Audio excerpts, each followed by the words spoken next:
नमस्कार जी, मेरा नाम है मीनू। बताने जा रही हूँ, हाथ में जितनी होंगी ऐसी रेखाएं उतने होंगे आपके बच्चे। सामान्य तौर पर युवा होने के साथ हम जानना चाहते हैं कि हमारा विवाह कब और किससे होगा। हम ये भी जानने को उत्सुक हो रहते हैं कि हमारा जीवन साथी कैसा होगा।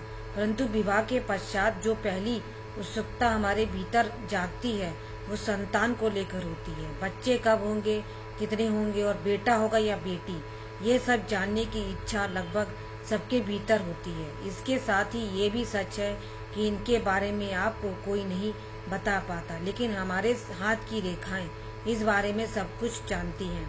इनका अध्ययन करके आप जान सकते हैं कि आपको कब, कितनी और कैसी संतान प्राप्त होगी। आइए जानें इन रेखाओं का राज। कहाँ और क्या होती है संतान रेखा? हथेली में सबसे छोटी उंगली के नीचे बुध पर्वत के अंत में विवाह रेखा होती है। इसी के पास जो खड़ी रेखाएं दिखाई देती हैं जिन्हें संतान रेखा कहा जाता है।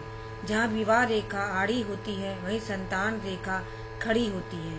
यदि हृदय रेखा बुध क्षेत्र पर 2 या 3 स्पष्ट हिस्सों में बट जाए तो ये संतान होने की निश्चित निशानी होती है। इस स्थान पर मौजूद हर रेखा संतान की संख्या बताती है।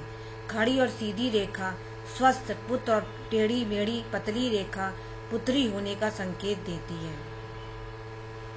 इन रेखाओं से जाना जा सकता है कि आपको पुत्र होगा या पुत्री।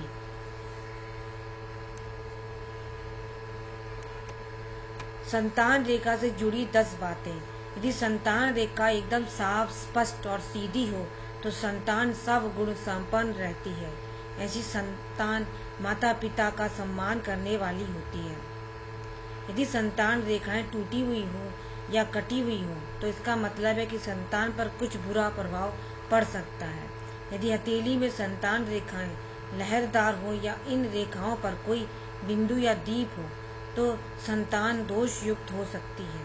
यदि संतान रेखा बिखरी और अस्पष्ट हो तो संतान दुखी रहती है। ऐसी संतान रेखा वालों को संतान से काफी कष्ट भी मिलता है।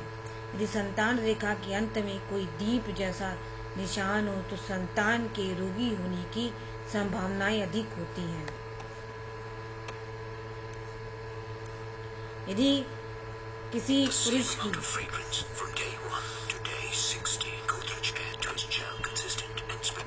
यदि किसी पुरुष की संतान रेखा उसकी पत्नी की संतान रेखा जितनी ही स्पष्ट हो तो ऐसे पुरुष बच्चों को बहुत प्यार करते हैं। यदि रेखा के पतले हिस्से में दीप हो तो बच्चे पहले कमजोर होंगे, लेकिन जैसे जैसे रेखा स्पष्ट होगी तो वे स्वस्थ होते जाएंगे। यदि संतान रेखा के अंत में दीप चिन्ह हो तो बच्चे के जीवित रहने की संभावनाएं काफी कम होती हैं। यदि पुरुष के हाथ में संतान रेखा स्पष्ट ना हो तो परेशान ना हो, क्योंकि ये रेखाएं महिलाओं के हाथ में अधिक स्पष्ट होती हैं। यदि संतान रेखाओं में से कोई एक रेखा अधिक लंबी और स्पष्ट हो तो माता पिता के लिए बाकी की तुलना में कोई भी एक संतान अधिक प्रिय होगी।